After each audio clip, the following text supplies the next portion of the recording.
নিকেতনে 8-54 pulling ছিলাম। হ্যাঁ, 8-54 booth president আমাকে প্রথমে একবার শ্বাস হয়েছে, ধমকি চমকি দিছে।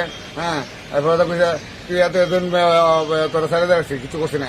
হ্যাঁ, এখন তোরা ছাড়তাম না, তুই ক্যামেরা তোর বাড়ি বেঙ্গালামু। হ্যাঁ, এবার ধমকি চমকি দিছে, আমার ডাক্কা টাক্কা দিয়ে বাইক হয়েছে।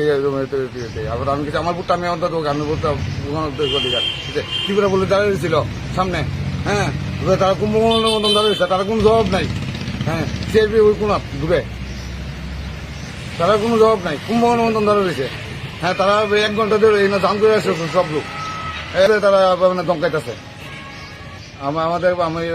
আমি ছিলাম ঘটনা প্রায় 7টা-15 হবে। রিসিভ করে আমি তো কয়েকজন লোক ঢুকছে বুদ্ধি তো। হ্যাঁ, প্রথমত একবার ধমকা টমকে গেছে, পরে আরেকবার আইছে।